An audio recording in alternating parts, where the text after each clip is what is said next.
Salmo 12. Salva, oh Jehová, porque se acabaron los piadosos, porque han desaparecido los fieles de entre los hijos de los hombres. Habla mentira cada uno con su prójimo, hablan con labios lisonjeros y con doblez de corazón. Jehová destruirá todos los labios lisonjeros y la lengua que habla jactanciosamente. A los que han dicho, por nuestra lengua prevaleceremos. Nuestros labios son nuestros. ¿Quién es Señor de nosotros? Por la opresión de los pobres, por el gemido de los menesterosos. Ahora me levantaré, dice Jehová, pondré en salvo al que por ello suspira.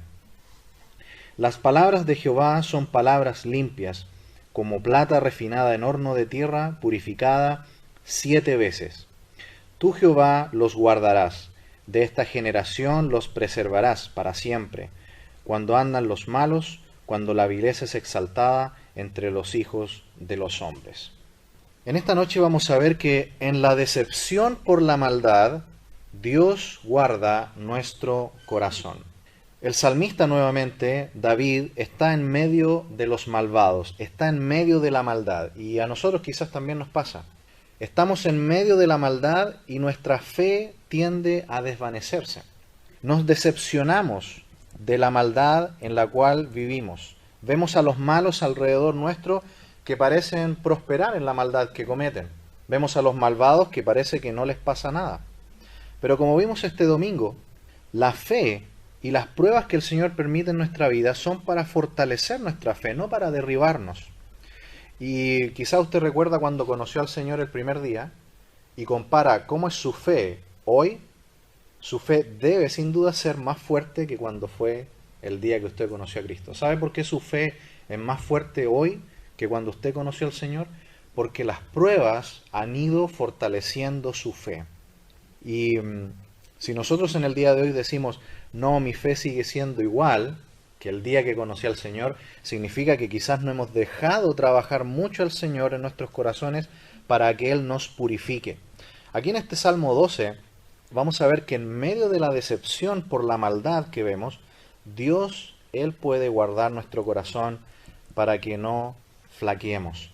Así que este es un salmo de súplica, con decepción y bastante sentido por los malos y la hipocresía que Él ve en todo el mundo.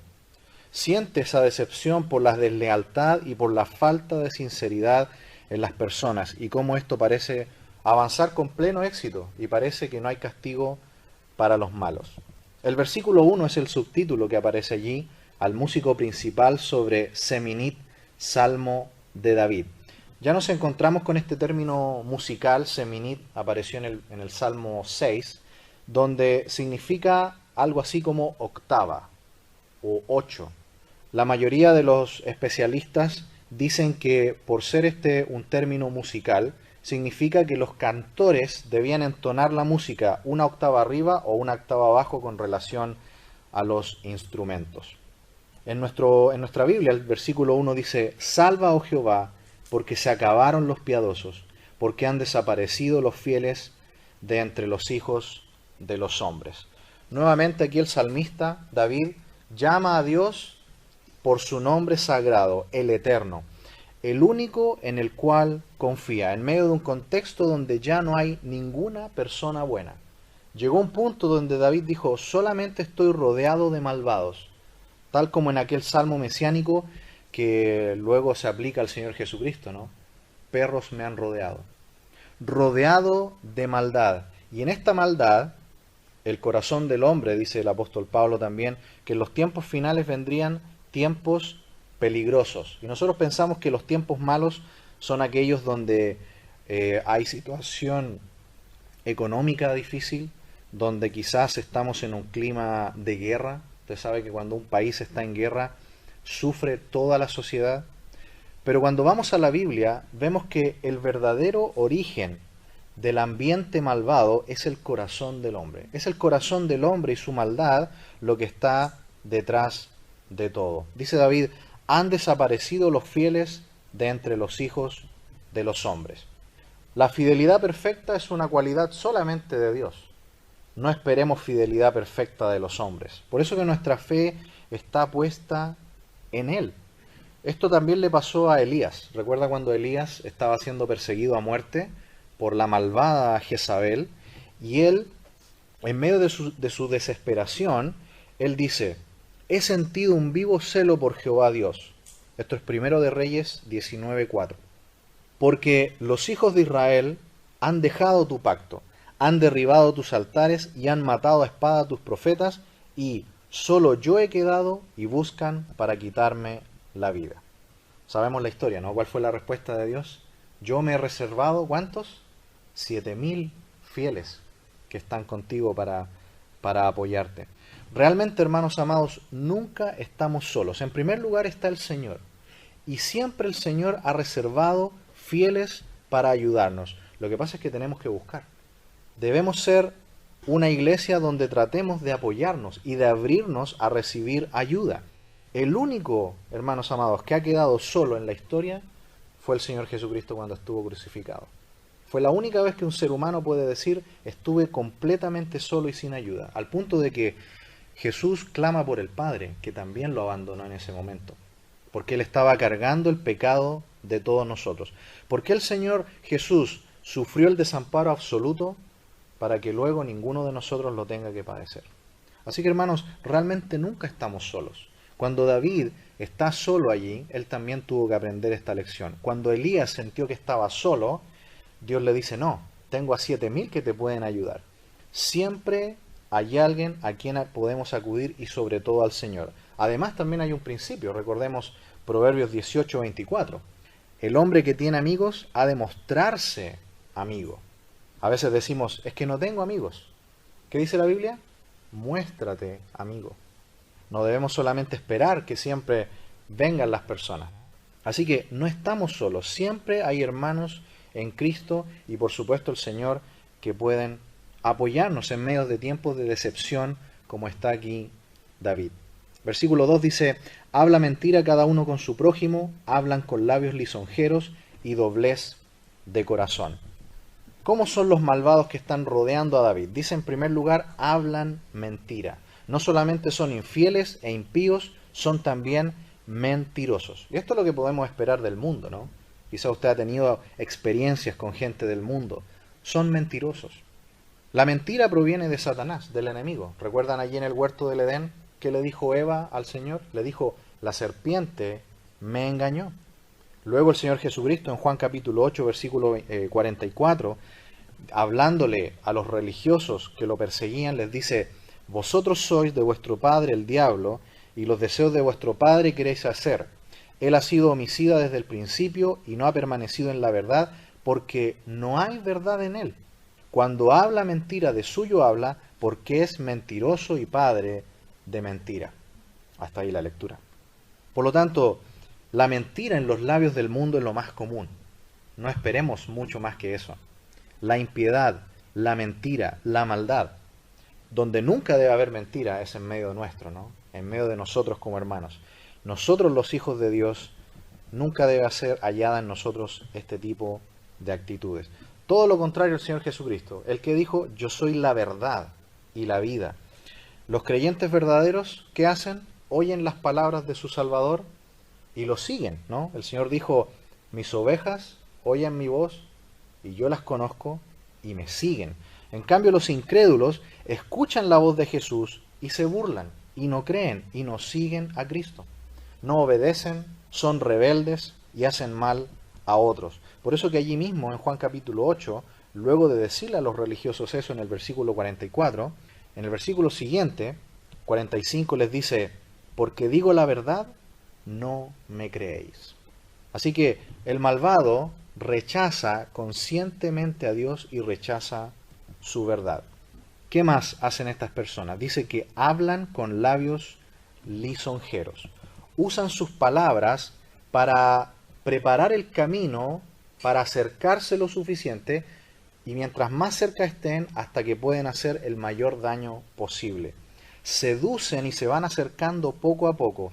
Como dice el comentario de la Cueva, pueden besar para matar. ¿Recuerdan a Judas? ¿Cómo entregó al Señor? Con un beso. Así lo señaló. Labios lisonjeros. Con palabras seducen, te mienten te manipulan para luego hacer un gran daño. Esas son las personas del mundo. Eso, por supuesto, jamás debe ser encontrado en nosotros. Así son las personas del mundo. Y David está rodeado totalmente de estas personas. No solamente son mentirosos, tienen labios mentirosos, lisonjeros, dice ahí, sino que también dice que tienen doblez de corazón. Tienen doble intención. Aparentemente tienen buena intención, pero en el fondo son malvados. Una expresión parecida está en Santiago capítulo 1, versículo 8, cuando dice el hombre de doble ánimo. La palabra en el original dipsujos significa dos almas. Algo así como una persona que tiene dos corazones. Por eso que tiene doble ánimo. Es mentiroso, muestra una forma, pero realmente tiene otro deseo. Son labios mentirosos, son personas peligrosas, no puedes confiar en ellos. Una persona inconstante en todos sus caminos. ¿Cuál es el consejo de Dios en medio de esto? En Proverbios 27, versículo 12, dice, el avisado ve el mal y se esconde, mas los simples pasan y llevan el daño. En medio de toda esta maldad en la que él está, rodeado de gente malvada, David, aparentemente otra vez bajo la persecución de Saúl para matarle, él debió pensar en estas palabras, ¿no? Que muy probablemente él después se las enseñó a su hijo Salomón y él las dejó aquí en nuestras Biblias, en el libro de Proverbios. Cuando estamos rodeados de estas personas, debemos acudir a la sabiduría de Dios. El avisado ve el mal y se esconde, mas los simples pasan y llevan el daño. En medio de toda esta maldad, el Señor quiere cuidar nuestros corazones, guardar nuestros corazones. No es un tiempo para doblegarnos y caer. Es un tiempo para que nuestra fe salga purificada. Y vamos a ver que va a salir purificada como plata 7 veces purificada. Versículo 3 dice, Jehová destruirá todos los labios lisonjeros y la lengua que habla jactanciosamente. El Eterno, Jehová dice allí, va a destruir todos los labios lisonjeros, es decir, los malvados que manipulan la confianza de los otros para acercarse y hacer peor daño desde más cerca. Con labios mentirosos tratan de destruir, pero ellos son los que serán finalmente destruidos. Así que oponerse a Dios y ser un rebelde toda la vida es una empresa que finalmente es un fracaso seguro, serán destruidos. Ellos no van a durar para siempre. No solamente serán destruidos los de labios lisonjeros, sino los que tienen una lengua que habla jactanciosamente. Jactarse es decir, comamos y bebamos hoy, mañana no importa. Son aquellas personas que piensan además que todo, 100% de lo que tienen y hacen, es 100% su mérito, sin la ayuda de nadie, por supuesto mucho menos con la ayuda de Dios. Siendo que siempre Dios es el que da su gracia y ayuda, incluso sobre los pecadores. El incrédulo es jactancioso y nunca reconoce que la vida que tiene, Dios se la ha dado. ¿Recuerdan al faraón egipcio? En las primeras entrevistas que tuvo con Moisés, rápidamente el faraón le respondió, ¿quién es Jehová? En Éxodo 5:2. ¿Quién es Jehová para que yo oiga su voz y deje ir a Israel? Yo no conozco a Jehová, ni tampoco dejaré ir a Israel. ¿Qué le pasó a él y a Egipto y al ejército egipcio? Fueron destruidos por tener una lengua jactanciosa. Todo el ejército de Egipto pereció bajo las aguas del Mar Rojo. Totalmente diferente fue la actitud de Moisés en Éxodo 4, cuando Moisés le dice a Dios, ¡ay, Señor! Nunca he sido hombre de fácil palabra, ni antes ni desde que tú hablas a tu siervo, porque soy tardo en el habla y torpe de lengua. Y Jehová, ¿qué le respondió? ¿Quién dio la boca al hombre? ¿O quién hizo al mudo y al sordo y al que ve y al ciego? ¿No soy yo, Jehová? El incrédulo jamás reconoce a Dios, ni incluso en sus palabras. El creyente todo lo contrario. Dice, incluso el hablar, la vida, el respirar, la lengua, todo me lo ha dado Dios. ¿Cómo voy a ser jactancioso yo con mis palabras? Pero el malvado no. El malvado no reconoce a Dios en nada, ni mucho menos en el hablar. Así que los hijos de Dios debemos ser humildes, aún con lo que hablamos. No ser jactanciosos. todo me lo ha dado Dios. Como Pablo dijo, por la gracia de Dios soy lo que soy. Versículo 4. A los que han dicho por nuestra lengua prevaleceremos. Nuestros labios son nuestros. ¿Quién es Señor de nosotros? Ahí está nuevamente, ¿no? La jactancia. Así habla el labio jactancioso. Los malvados creen que solo por hablar lograrán lo que quieren. Pero ¿quién es el único que habló y el mundo fue hecho? Dios, ¿cierto? Dios dijo, sea la luz, y fue la luz. Y comenzó la creación. Los malvados es como que se creyeran Dios, que por lo que dicen, lo van a hacer. Y no. En vez de dar gracias a Dios por lo que tienen, no, para nada. No reconocen ninguna ayuda, mucho menos a Dios. Ellos piensan que nada les va a pasar, pero recuerdan capítulo 10, Salmo 10, el versículo 6. Así hablan los malvados, los jactanciosos. Dicen en su corazón, no seré movido jamás, nunca me alcanzará el infortunio. Así piensan. No saben que están construyendo un camino que los lleva directo hacia el juicio delante de Dios, pero ya va a ser tarde. También dice allí, nuestros labios son nuestros. ¿Quién es Señor de nosotros? Ellos se creen dueños de sus logros y no saben que en el fondo Dios y su misericordia permiten que ellos sigan en pie, vivos y respirando. Versículo 5. Por la opresión de los pobres, por el gemido de los menesterosos, ahora me levantaré, dice Jehová, pondré en salvo al que por ello suspira. Antes ya lo había utilizado este lenguaje, por ejemplo, en el versículo 12 del capítulo 10. Levántate, oh Jehová, Dios. Es una expresión de guerra. Es decir, es cuando la ira de Dios ha llegado a un tope y Dios va a intervenir sobre la maldad. Esto no lo tengamos en duda. Un día Dios se va a levantar y todos aquellos, ya sea en esta vida o en el día del juicio final, Dios los va a juzgar. Aquí dice, por no haber reconocido a Dios, por tener labios mentirosos, jactanciosos y por haber perseguido a los hijos de Dios. Aquí vemos al Jehová temible. Personas han sido abusadas, maltratadas, y Dios no está impasible, como algunos piensan, ¿no? En el antiguo paganismo griego, los dioses eran impasibles, estaban allí quietos, no tenían como emociones.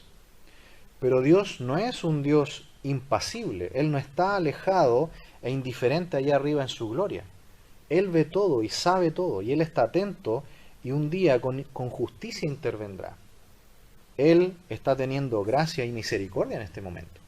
No es que Él no haga nada. Así que el hombre debe temer, no debe ser un burlador. Un día Dios lo va a juzgar. Y nosotros con gracia, con amor y con verdad debemos recordarlo esto, si tenemos oportunidad. Recordarle a las personas, mira, ¿sabes qué? No lo digo yo, lo dice la palabra de Dios. Un día vas a tener que rendir cuentas a Dios por esto. El versículo 6 dice, las palabras de Jehová son palabras limpias como plata refinada en horno de tierra, purificada 7 veces. Aquí David llega el momento en que su corazón es consolado y es fortalecido. ¿Qué es lo único que nos fortalece? Sí nos puede ayudar una persona, alguien que nos acompañe, la misma presencia de Dios, pero ¿cómo se manifiesta más grandemente la presencia de Dios? En la palabra de Dios. Nosotros agradecemos su presencia, ¿no? Pero la mejor forma de honrar esa presencia es abriendo y escuchando su palabra. Yo todos los días puedo orar y dar gracias por la presencia de Dios, pero si no abro la Biblia, no estoy honrando su presencia. Tenemos que abrir su palabra porque dice aquí que son palabras limpias, significa puras. En el comentario de Adam Clark dice que esto de purificada 7 veces representa la perfección de la pureza de la palabra de Dios. El joyero sabe que puede hacer una purificación y quitar la escoria, y es suficiente. Pero aquí dice que la palabra de Dios es tan limpia como plata a la cual se le hace el tratamiento 7 veces. Y el número 7 sabemos que significa la perfección de Dios. Es decir, podemos confiar plenamente que la palabra de Dios va a hacer su efecto en nuestro corazón, pero debemos exponernos a ella. Debemos ir a la palabra de Dios, buscarla. El salmista aquí, esperamos verlo más adelante, hay muchas ocasiones donde el salmista habla de la luz que tiene la palabra de Dios. Por ejemplo, el salmista va a decirnos más adelante que la exposición de tus palabras alumbran nuestros ojos. El Señor Jesucristo dijo, santifícalos en tu verdad, tu palabra es verdad. El apóstol Pedro también escribió, desead como niños recién nacidos la leche espiritual no adulterada para que por ella crezcáis para salvación. ¿Qué es lo que nos va a ayudar en medio de la decepción, de toda la maldad que hay en este mundo, cuando vamos y nos sumergimos en la palabra de Dios? Porque Él está ahí. La palabra de Dios es la forma en que Él nos va a hablar a nosotros en el día de hoy y debemos acudir a ella en esos momentos difíciles. Eso hizo David. Él dijo, ¿qué es lo que tengo? ¿A dónde debo acudir? A su palabra, no hay otra cosa. Sus mandamientos, sus preceptos han producido alegría en mi corazón también. Hemos leído en otras partes. Dice, Él nos guardará. Miremos el versículo 7. Tú, Jehová, los guardarás. De esta generación los preservarás para siempre. Tú, Jehová, los guardarás. Es solo la obra de Dios la que nos puede guardar en estos momentos difíciles. Porque los hombres no nos pueden defender, no pueden salvarnos. Solamente Dios puede intervenir. ¿Recuerdan Isaías 26? Isaías 26, versículos 3 y 4. Tú guardarás en completa paz a aquel cuyo pensamiento en ti persevera, porque en ti has confiado. Confiad en Jehová perpetuamente, porque en Jehová el Señor está la fortaleza de los siglos. ¿Quién es el que nos va a guardar? Él. ¿Dónde debemos acudir? A Él, a su palabra. Porque Él es la roca inamovible. Es el único lugar donde realmente podemos confiar en medio de toda esta maldad. De esta generación, dice, los preservarás para siempre. Versículo 8. Cercando andan los malos cuando la vileza es exaltada entre los hijos de los hombres. ¿Qué hacen los malos? Los malos tienen una táctica, encierran a los justos. Han hecho todo un cerco de maldad para rodearnos, con el mal que practican y con la maldad que hacen. Pero no durará, durará solamente un tiempo. Los hijos de Dios, cuando estamos en medio de esto, lo que hacemos es ir a Él, ir al Señor. Como vimos en esta noche, en este Salmo 12, en medio de la decepción por la maldad, ¿quién es el que va a guardar nuestros corazones? Es Él, Dios. Lo más fácil es descorazonarnos, caer y desanimarnos al ver tanta maldad. Pero Él va a guardar nuestros corazones si vamos a Él en su palabra. Vamos a orar.